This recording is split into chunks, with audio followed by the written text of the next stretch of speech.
But our podcast, we call ourselves the only podcast that blend hip hop culture and geek culture together in one place. And for the most part, we just really wanted to talk about anime stuff, comic books, video games, just nerd stuff for the most part. And at some point, it changed from us just wanting to talk about us, doing it, to also introducing people to just the different areas that Black people can be in, and just different loves of fandoms that Black people love. And so we started realizing, like, with this conversation that we're having, the media in the world still has misconceptions on what a Black nerd is, so Blerd, right? And so we was like, let's do a documentary. Like, we kind of wanted to not only just talk about it, but we wanted to navigate through it and continue to just kind of highlight like our heroes, and also highlight just that comic book shop owner or the cosplayer or the manga writer, but just the Black people that's in it, and kind of show how we come to this this whole fandom, this whole culture. And so we came up with the idea of the Black Geek Documentary, which we call our love letter to the Blerd culture, which Didge coined. And it's funny because when we first initiated the idea, it was kind of like a skeleton idea. We knew that we were going to interview people, and then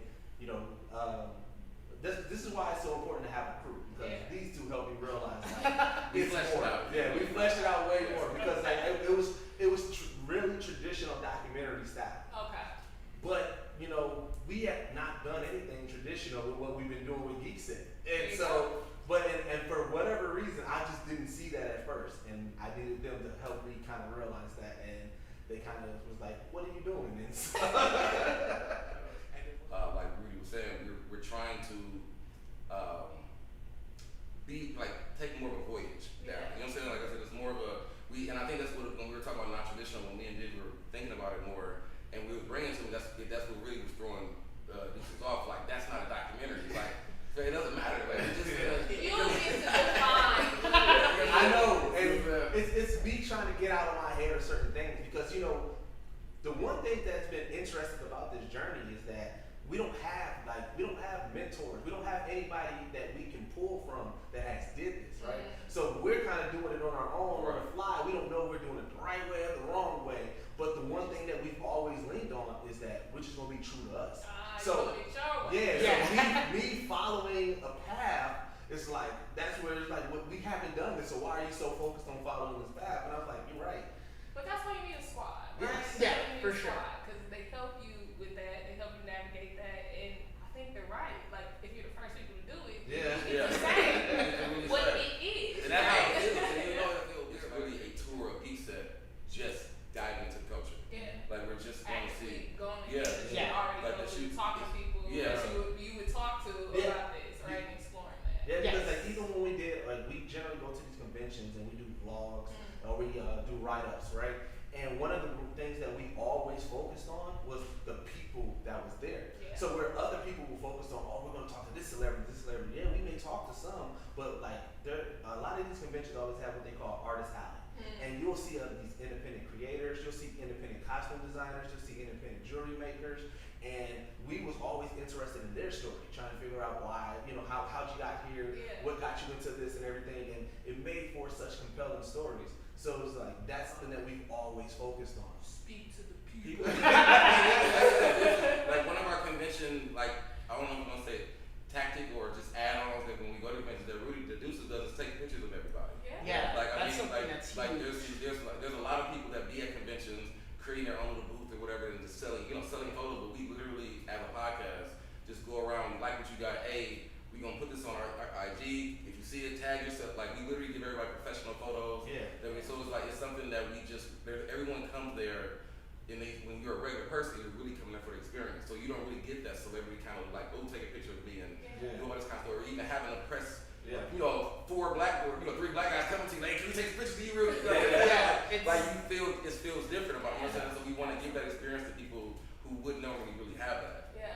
Why do you think so far that geek culture, especially with Black people, has been like underground? It's not something that, mass media talks about as a norm.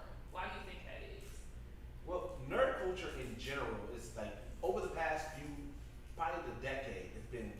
way more popular, right? But it's always been around. There's always been Star Wars conventions, Star Trek, and stuff like that, and everything. So I think that for the most part, black people within it, the only person that they could reference was always Steve Urkel. Or maybe Carlton. Yeah, or maybe Carlton, right? So in their minds, it was like, oh, they're not the cool ones. It's like, okay, you got the black nerds, but that's one of the reasons why we got into it. One of the reasons why we started the podcast is that barbershop talk that you normally see with like about sports and everything like that.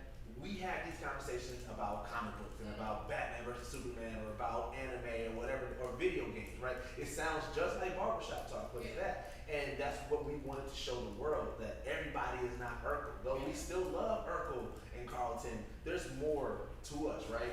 And so I think the world now is just realizing like, oh, wait a minute, there's people that rock with this. There's, high A-list celebrity. There's people that you quote unquote deem the cool person who dives into it. And I think that's what is new. And I think we've been doing because, we also interview celebrities, and we give them an opportunity to geek out, and that's been our draw. It's like, whatever this celebrity is, they're on their press run, and you're gonna talk about their album, you're gonna talk about their show, and you're gonna talk about their movie that they're in. But did you know that this person also loves anime? Right. And that's what we're gonna spend most of our interview talking about. I think that's really important because it gives you a different angle, a different lens of that person, right? Nobody's ever asked me, what's your favorite anime? And I can clearly tell them, like, it's Sailor Moon. I got my black Sailor Moon up over there, right? Like, you know what I'm saying? But nobody ever asked me that.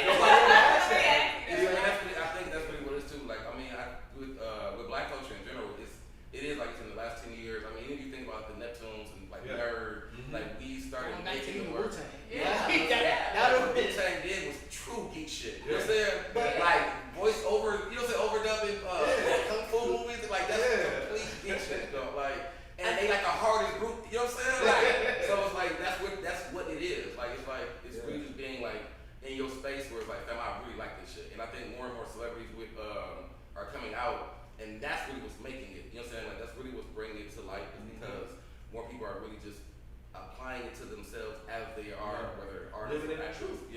I think it doesn't help though that the term geek, it's just it's weird. Like, and one of the things I think that we like to do is we try to tell people is you can be a geek about anything. So like one of my favorite terms I tried to coin is your geek point.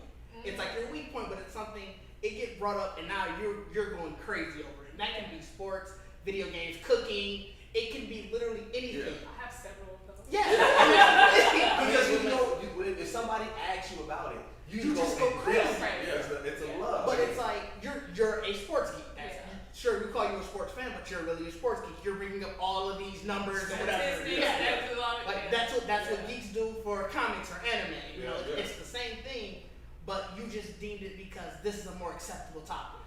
I get it, and I think now in society we're moving to a point where defining what is cool is way more about like who you are.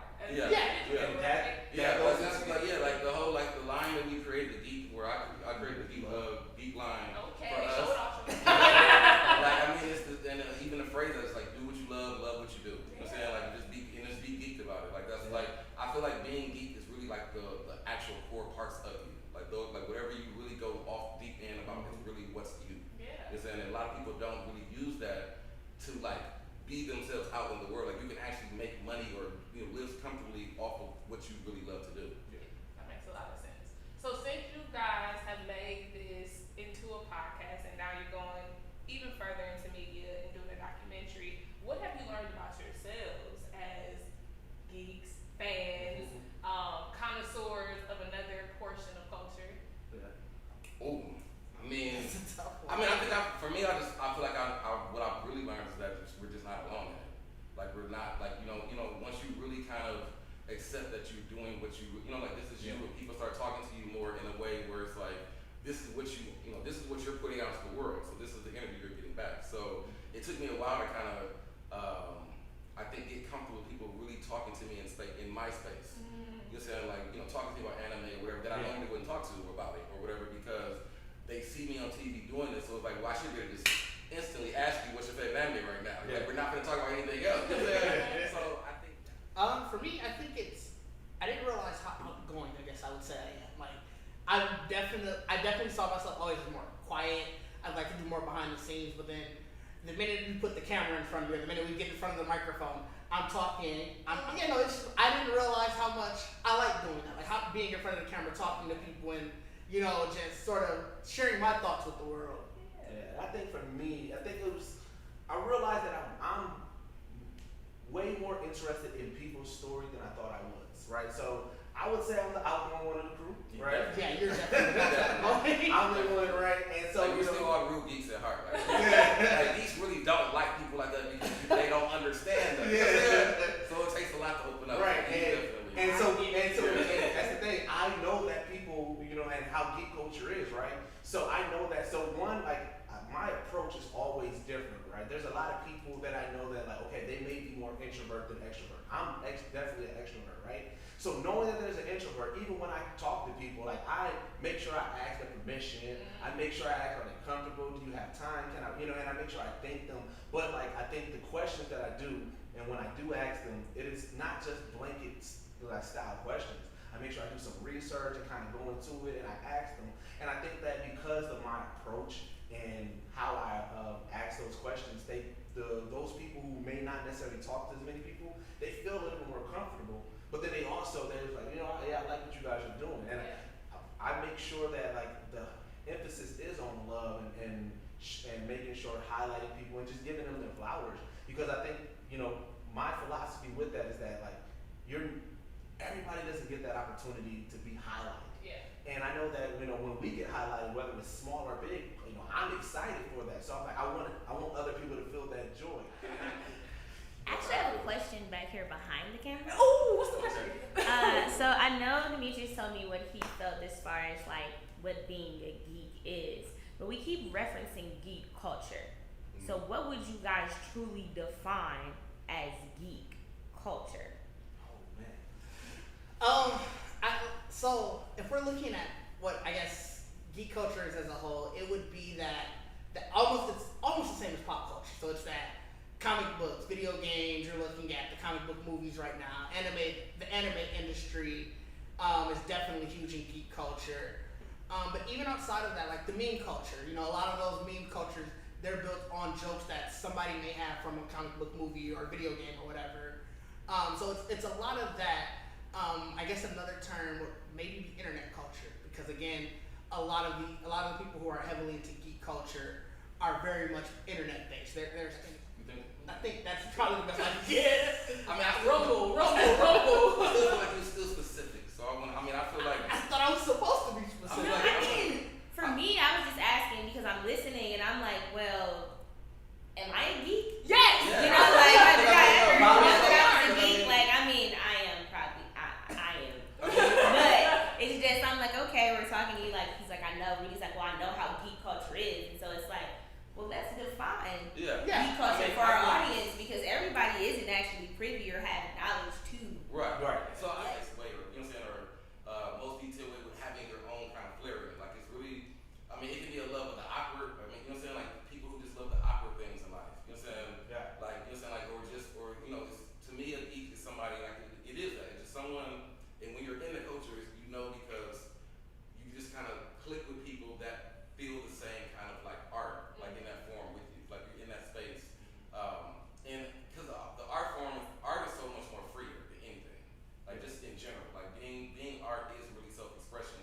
It's really, it's really, So I feel like being in the geek culture is what you're telling to the world. This really is just me. Yeah. So whether it be how you cook your food or how you do movies and videos, how you draw comic book characters, whatever any of these things that are really from you. Yeah. This is true self-expression of itself. So, a sneakerhead is a type of geek. Yeah, for sure. Right? Because they're like, oh, you just wearing them because those are trendy. Not because you know the story and the history. You don't know the real leather on that. Now there's a fine line between also, being a fan of gatekeeping and gatekeeping. There's a fine line.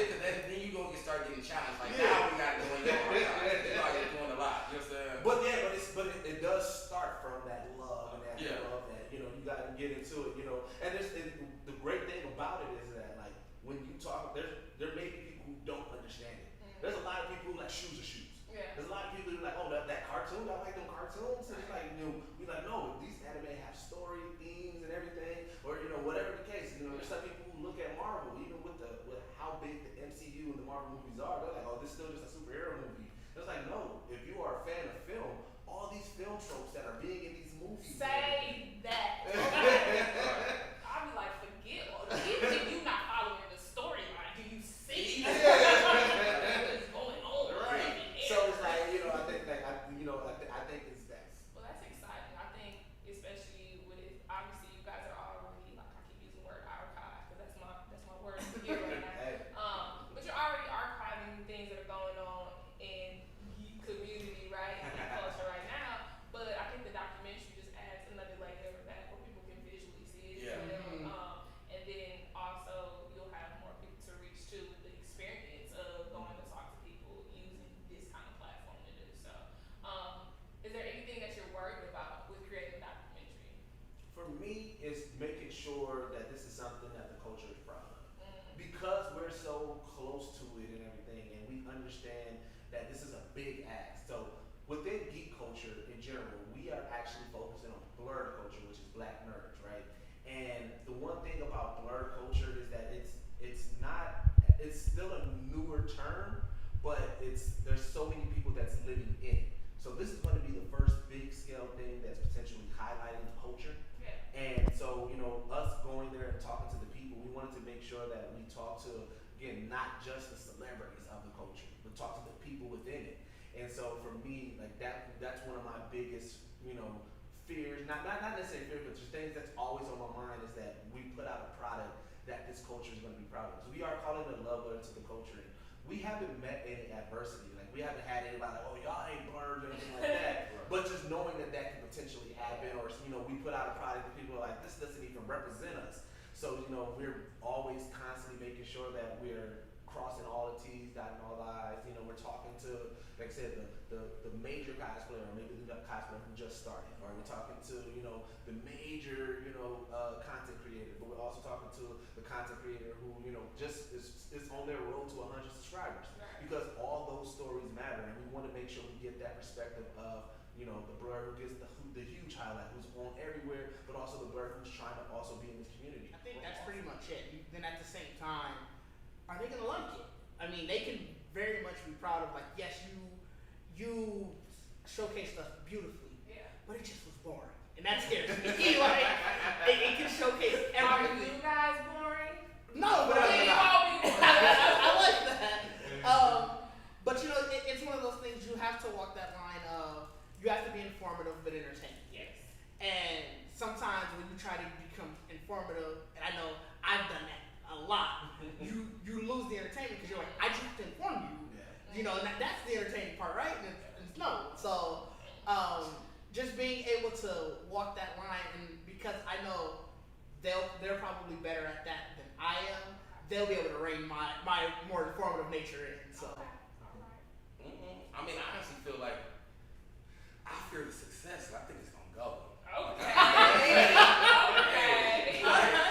think it's gonna go. So I mean, I feel like everything is gonna be perfect, but I feel like it's gonna be extremely overwhelming because it's really gonna bring a big picture to a small thing that's been around for. So I think, it's gonna open up so many avenues for everybody. Like I said, I try to tell us we're trying to pioneer this. Mm-hmm. So you know what I'm saying. So if this goes right, and I believe it goes right, like we are gonna be busy. Like people are really going to make sure that we're trying to do right by the culture. You know what I'm saying? So I mean, it's like that's what I'm just like. Because I mean, when you say you're doing it, then you're doing it. Right. Yeah.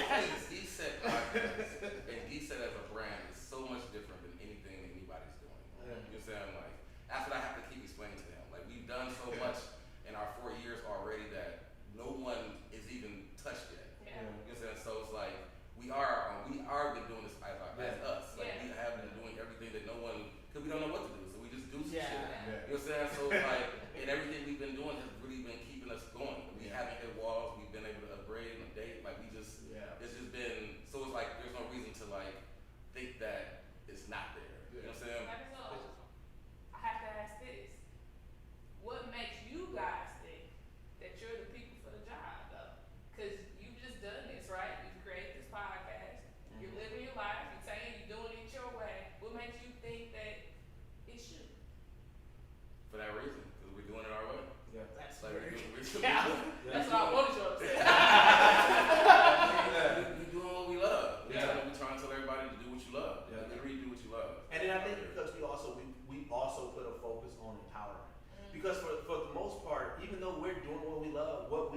is also reporting on the culture, bringing the culture, highlighting the people, right? Because it's something that even like Bacardi, you know, he's our big gamer. He plays indie games. He plays so many things.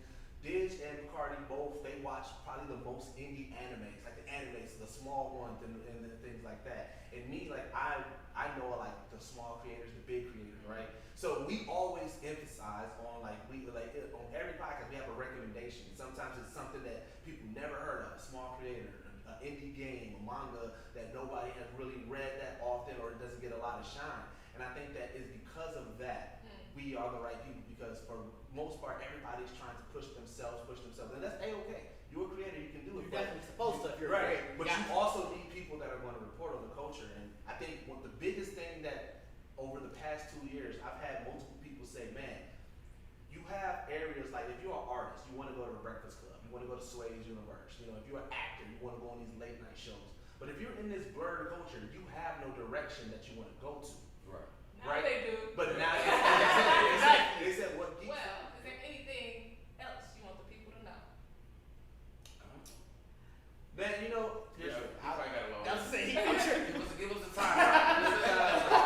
The main thing that we really want people to know is that, like, you know, with what we are doing and with everything that we are trying to do, is that we want people to tap in with us more, right? Because, you know, we love doing that. We love introducing people to things. I think one of the biggest experience for me that was a game changer when we did one of our first live podcasts. Because we blend both hip hop culture and geek culture together, our crowd, we had like true geeks. But then we had people like just from hip hop world who knew nothing about this geek world. Yeah. But because of the conversation, we had those people coming up, asking, saying, okay, well, what about this? Well, I heard about this, right?